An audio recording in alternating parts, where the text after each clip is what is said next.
Pour souligner leurs 10 ans d'existence, DHC Art Fondation pour l'art contemporain nous propose non pas une, mais 2 expositions jusqu'au 11 mars prochain. L'offre, présentée au 451 rue Saint-Jean et sur la même rue, mais au 465, Bill Viola, Naissance à rebours.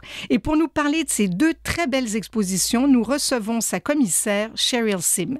Merci beaucoup d'avoir accepté l'invitation. C'est un grand plaisir. Merci. Alors, avant de parler des 2 expositions en tant que telles, comme ce sont les 10 ans de DHC, je vais vous demander tout de suite de nous donner peut-être l'acronyme. Que veut dire DHC? DHC veut dire en anglais Diving Horse Creations. Et c'est après la compagnie de théâtre de la fondatrice Phoebe Greenberg. C'est une compagnie de théâtre qu'elle a eue dans les années 90 et, à Montréal. Et quand elle a décidé d'ouvrir une fondation dédiée à la présentation de l'art contemporain, elle a décidé de juste prendre l'acronyme de Diving Horse Creations et de rajouter art. C'est un peu comme l'aile art contemporain de son entité créative. Alors, j'essaie le plus possible de venir voir toutes les expositions que vous présentez. Je suis une fan finie. J'adore le travail qui est fait à cette fondation, mais peut-être nous parler de la mission première de DHC Art. Oui. Pour mission, on est vraiment axé sur la question d'accessibilité. Accessibilité sur certains ou différents niveaux. Premièrement, c'est le niveau économique. Notre programmation, 2-3 expositions majeures par année, programmes d'événements et programmes éducatifs sont gratuits au public. Rarissime. Oui, c'est ça. C'est important à revendiquer ça parce que c'est vraiment à la service de l'audience de Montréal que nous voulons servir. Et c'est important que l'accès à l'art soit gratuit. Nous croyons ça vraiment profondément. Puis ensuite, c'est un peu changer les perceptions trop ancrées de ce que c'est l'art contemporain et pour qui c'est l'art contemporain. Ça devrait être pour nous, parce que l'art des artistes qui sont vivants veut adresser nos questions, les problématiques de notre vie moderne. On aimerait que les gens viennent voir une exposition comme ils vont au cinéma ou comme ils vont aller regarder ou entendre un concert de musique. Ce n'est pas le cas présentement, c'est ce que vous dites? Je crois que c'est toujours vu comme trop niche, trop rarifié et on aimerait aborder ça et outiller les gens à sentir qu'ils peuvent prendre l'espace dans une exposition d'art et avoir leur propre lecture et avoir du plaisir à le faire. Mais Cheryl Sim, vous le faites un petit peu aussi grâce aux visites guidées que propose DHC Art, grâce aux ateliers également. Il y a des performances, il y a toutes sortes de choses. Donc, les gens qui veulent en savoir un petit peu plus après avoir vu les expositions peuvent toujours le faire par la bande. Ça, c'est extraordinaire. Oui, non, c'est ça. Tout sert au même but, à notre mission de ce désir de partager les expériences avec les visiteurs et que les visiteurs prennent la place dans les expositions. Alors, en plus des 2 expositions, il y a aussi un 3e lieu qui a 5 ans cette année et non pas 10 ans, c'est le Centre Phi qui, lui, est situé sur Saint-Pierre. Oui. Je pense que la vocation du centre est quand même un peu différente que celle de DHC. C'est ça, c'est complémentaire. Le Centre Phi, c'est DHC Art. Déjà, c'est un organisme de bienfaisance au BNL. Le Centre Phi a une vocation plus un modèle d'affaires. Leurs offres sont aussi plus variées dans le sens qu'il y a de la musique, le film, aussi les conférences. Les expositions sont plus axées sur le chevauchement entre l'art et la technologie. Donc, ils ont trouvé quelque chose un peu particulier dans ce qu'ils offrent. Voilà, ça c'est un peu notre organisme sœur. Cheryl Sim, vous êtes là depuis le début, depuis 10 ans, à des postes différents. Oui. Vous êtes maintenant, entre autres, commissaire de plusieurs expositions. Et là, vous nous faites des cadeaux parce que, en plus d'être gratuit, vous nous proposez 2 expositions. Une individuelle, l'autre collective. Commençons par la collective qui s'appelle L'Offre.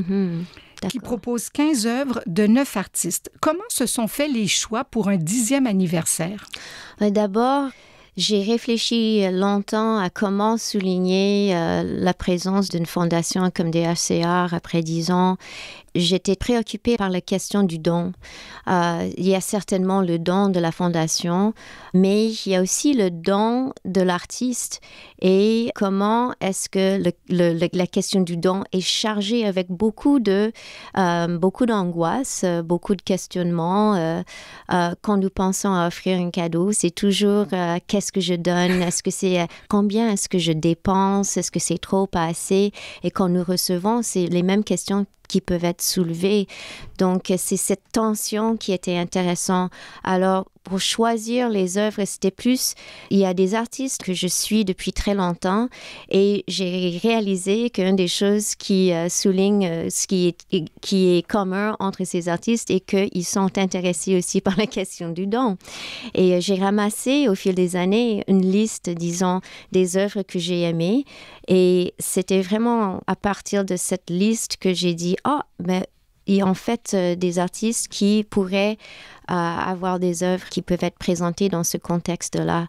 Donc, ça prend des années de recherche, en fait, pour arriver à créer une exposition thématique. On n'imagine pas, parce qu'on se dit 15 œuvres, 9 artistes, ça doit être facile et tout. Mais là, vous aviez une thématique qui était effectivement le don et sous différentes formes. Alors, prenons 2 exemples. Je comprends qu'on est à la radio, parler d'art visuel, c'est pas toujours évident, mais je vais y aller par 2 coups de cœur. Vous avez choisi vos artistes. Moi, je choisis les 2 miens qui m'ont vraiment beaucoup aimé.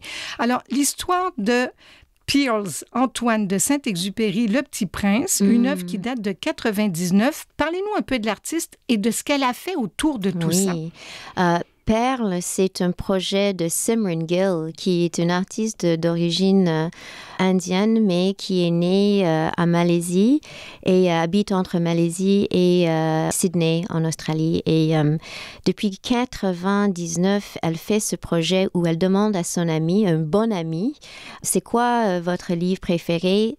Donne-le-moi. » Elle reçoit le livre, ça c'est un premier niveau d'échange de dons et elle arrache chaque page et de chaque page elle crée une perle puis elle les tisse ensemble pour faire un collier et le collier elle redonne à son ami et souvent l'ami lui redonne un petit cadeau qui est la personne qui porte le collier en photo. Donc elle redonne, la personne va lui donner une photo de... L'idée est fabuleuse, le résultat l'est aussi. On est devant cette œuvre-là complètement fascinée. C'est vraiment, j'ai jamais rien vu de tel. Pour la même chose aussi pour Li Wing-Wai, je ne sais pas si je prononce correctement, qui propose 2 œuvres. Oui. Un mot sur ces 2 œuvres.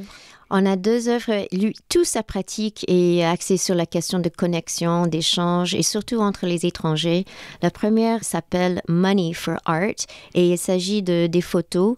Il était intéressé par cet échange. Il faisait des origamis faits à partir des billets de $10 américains.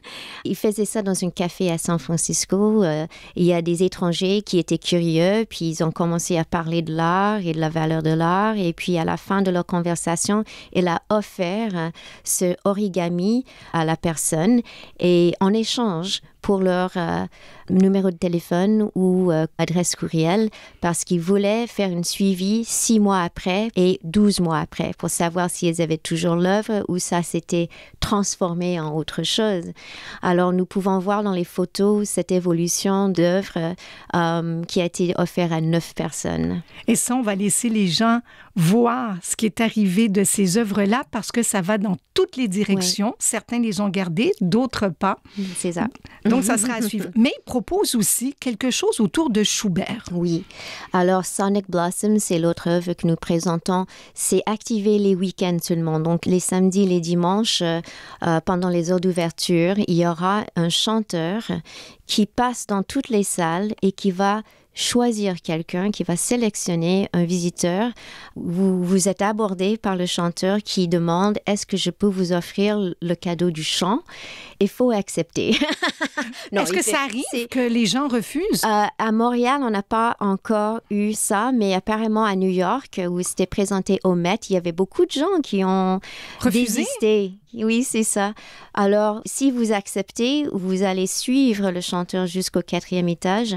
Vous vous êtes assise et vous allez recevoir un leader de Schubert direct, un don incroyable. C'est magnifique. Oui, la journée où j'y étais, la dame qui chantait, mais ça vous rentrait dans le plexus solaire. C'était de toute beauté. C'est une expérience muséale que j'aurais jamais cru pouvoir vivre un jour.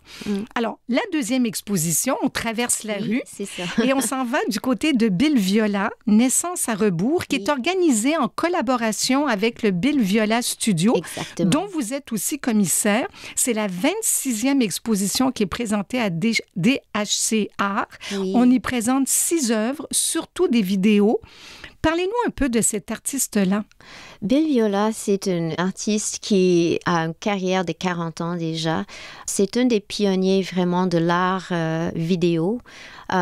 Ses réflexions sont sur les thématiques de la vie, de la mort, les cycles de vie, la transformation, la transcendance. C'est vraiment une quête spirituelle qu'il a dans sa vie personnelle et qui sort dans son travail. C'est normal et logique qu'il se sert du vidéo parce qu'il s'agit du temps, il s'agit de la lumière, il s'agit de la représentation. Donc, ce qui est très intéressant, je partage un petit anecdote, c'est que Kira Perov, qui est vraiment la main droite de l'équipe du studio de Bill Viola, et sa femme, elle était à Montréal pour nous aider à monter l'exposition. Et lors du vernissage, elle était tellement touchée de voir autant de monde dans les salles. Ils discutaient pas, ils étaient complètement absorbés par les œuvres et c'était tellement émouvant pour elle qu'elle voulait pleurer. Et elle a dit, je vais pleurer parce que j'ai jamais vu ça. Et j'ai une théorie, c'est que le travail de Bill vient remplir un vide dans nos vies spirituelles. Et c'est fait de manière très humaine. C'est comme si les personnages dans les œuvres nous parlent directement. Oui, parce qu'on est autant dans le désert. Oui. Un rapport homme-femme, père-fils, mère-fille. C'est impossible de décrire ça à la radio, mais c'est 80 minutes de vidéo pour ces 6 œuvres. Ça totalise 80 minutes. Les gens ont ce temps-là devant eux pour pouvoir les écouter du début à la fin parce qu'il y a une histoire qui nous est racontée à travers toutes ces vidéos. Est-ce qu'il habite encore à New York? Parce qu'il est né, je crois, à New York. Il est né, c'est ça, à New York, dans l'État de New York, mais depuis bien des années, il est à Long Beach, California. Ah, OK. Oui. Je ne sais pas quoi souhaiter à DHC Art. En tout cas, de dire merci. Merci à sa directrice, à vous comme commissaire. Et je souhaite que les gens arrêtent d'avoir peur de l'art contemporain parce que je suis le prototype parfait. Au début, je me disais, je comprendrais pas, c'est pas accessible pour moi, j'ai pas d'études là-dedans. Et bien au contraire, plus on en voit, plus on veut en voir, c'est un bonheur. Alors, oui, vous nous offrez 2 expositions, mais je souhaite longue vie à DHC, 10 ans, 20 ans, 30 ans, parce que Montréal a besoin de vous. Oh, c'est très, très bien apprécié. Merci beaucoup. Et je vous donne rendez-vous très bientôt, Cheryl Sim. Oui, d'accord. Alors, je répète, 2 expositions jusqu'au 11 mars, l'offre et Bill Viola, Naissance à rebours, 2 expositions à voir absolument, vous ne le regretterez pas.